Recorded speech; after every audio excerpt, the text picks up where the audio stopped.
Hey guys, it's the Boom King here, and today I'm going to show you a profile of my Chaos Dragon deck. This is not 100% complete, however, it is the cheapest possible way that I have found to successfully run Chaos Dragons and nearly beat high quality decks such as Insectors. Alright, so let's get started. First of all, I run 3 Raikou Light Sworn Hunter. The reason why is because of its milling effect. You target one card on the field, destroy the target, and send the top 3 cards of your deck to the graveyard. That is wonderful for the main idea of this deck, which is to get dragons in the graveyard. So that's pretty much all it's useful for. Its attack is 200, defense is 100. It's useless without that, unless you're going to overlay, but that's a whole nother thing. Next is Card Trooper. Once again, the milling effect is the reason why. Send 3 cards to your graveyard from the top of your deck, and it gains 1500 attack. And once again, that's just to get cards in the graveyard, and then makes them 1900 beat stick. Can run over nearly everyone. Next is 2 Divine Dragon Apocryph. The reason why also is to get dragons to the grave, certain dragons to the grave at least, and then get a certain dragon from the graveyard back to your hand. For instance, Red Eyes Darkness Metal or something. Next, I only run 2 Light Pulsar Dragons. The reason why is that's the cheapest way I've been able to get it. Now, I can spend more money and get a 3rd one, however, I do not see it necessary to because of how well this deck runs. It would run much better if it had a 3rd, but for now, this will have to do. The reason why is its effect. It's nearly impossible to keep destroyed. And when it is destroyed, you can just get it right back. Now, most people will wonder why I run 3 Dark Flare Dragons instead of a 3rd Light Pulsar Dragon. The reason why is because it just happened to be easier for me to trade for the Dark Flare Dragon instead. This dragon is a really good card, and I just didn't see the main difference between Light Pulsar and Dark Flare, so I just decided to throw in 3 Dark Flare since I could get it. It makes this deck successfully run at the same time without overloading it with too many certain dragons. Next is one of the biggest key factors of this deck, Eclipse Weaving. At any point when this card goes into the graveyard, you can send 1 dragon type monster from your deck and banish it. And then if Eclipse Weaver gets banished, that card that you chose to banish using its effect will end up in your hand. That is excellent to get out key dragons, for instance, Dark Arm Dragon, aka Dad, or Red Eyes Darkness Metal. Excellent card, especially when comboed with Dark Flare Dragon or Light Pulsar Dragon. Next, for now, I am running 1 Effect Veiler. I know it seems stupid to just run 1, however, it does still work. Not as well as I had hoped, but it does. It still has been able to go up against key profile decks, for instance, Insectors, and do fairly well. Now, I am planning on adding at least 1 more, if not 2. Maybe I'll add 1 more to the main deck inside another one, I don't know. However, that is just to keep it low cost currently, and still run well.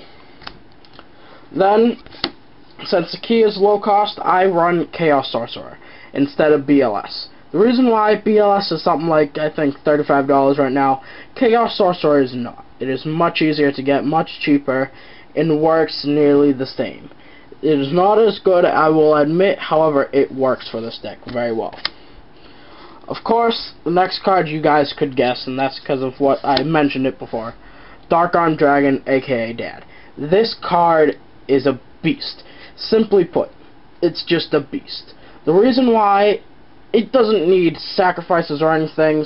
You just need 3 dark monsters in the grave.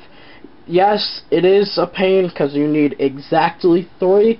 However, with how this deck runs, it's very easy to do because nearly every card requires sending certain cards to banish certain cards to summon it. Next is the big boss of this deck, Red Eyes Darkness Metal. This card, simply put, is unbeatable in this deck. Now, I don't mean that because it cannot be destroyed. It can be destroyed fairly easily against some decks. However, the fact that it just keeps coming back, and it just keeps bringing more monsters with it. Its effect allows you to bring nearly any dragon type monster from your graveyard and summon it in attack mode or defense, whichever you choose, on your side of the field. Excellent, excellent card. Only card that you cannot physically make this deck without 3 of. I've tried, and that's when I had my Dragon Beatdown deck. Next, I'm going to get into my traps. I run 3 Compulse.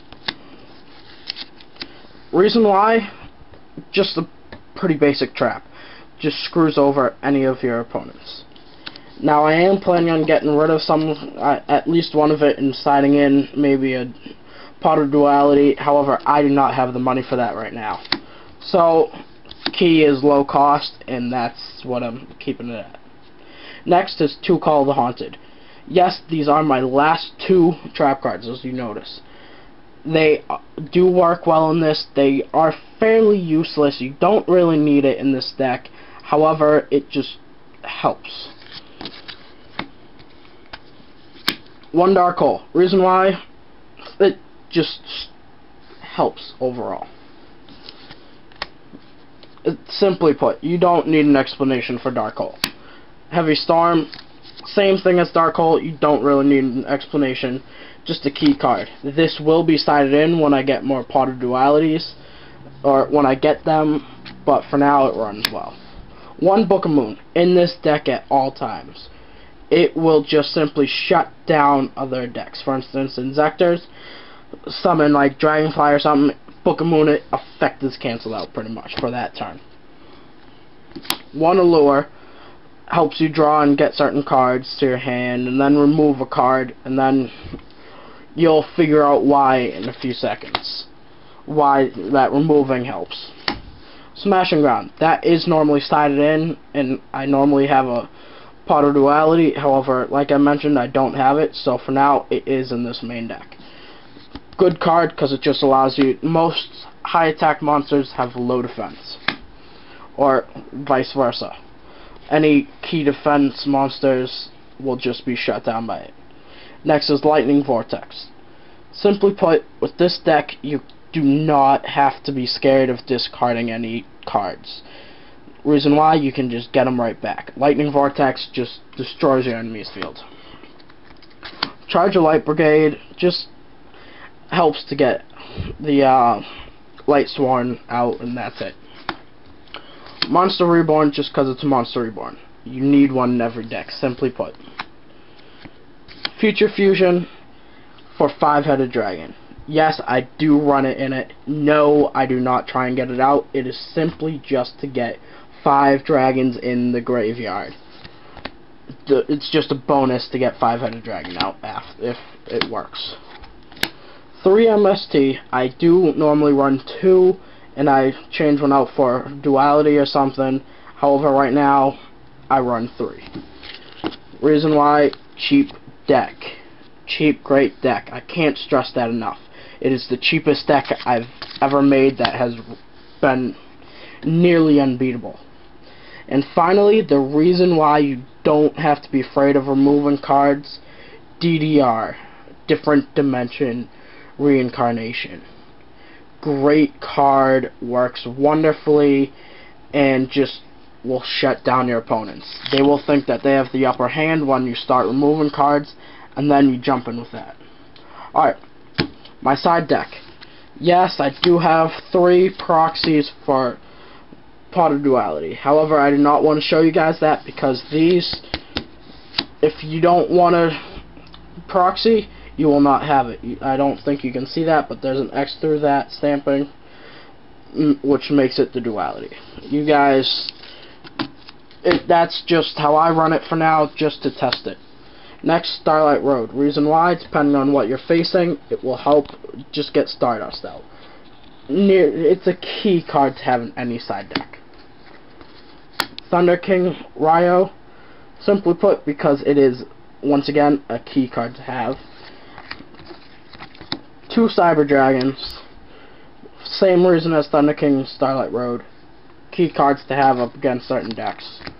Creature Swap, just in case you're going up against a big beastly deck that just keeps running you over. Card Trader, for some reason you cannot draw. And that's it. That is my only, those are all the cards in my extra deck. Now you get to the side deck. The big boss, 5-headed dragon. Your goal is not to get that out. I cannot stress that enough. If you are just attempting to get this out, you are not running this deck correctly. You need to just use it just to get dragons to the graveyard. Then I have a bunch of just simple synchros. No, I do not run tuners. It just happens for like creature swap or something, or if someone creature swaps with you and it's a sync, or if it's a tuner or something, it just will help you. I run simple ones like Gravity Warrior, X-Saber Rebellum, Colossal Fighter, Stardust for Starlight Road mainly, 2 Dark End Dragons, and a Light End Dragon. Those are my synchros. Then I run 1 Gachi Gachi. Reason why, that's all I had. Cheap. 1 Grinosaurus. It's a wonderful, basic, simple XYZ card. And 1 Utopia. Now, if you guys were to follow how I have this laid out, and for some reason this does not work, let me stress this. You are not running this correctly. I play multiple matches with my friend TheCardGamerr. He puts hundreds of dollars into this game. I put a total of 60 and created this deck.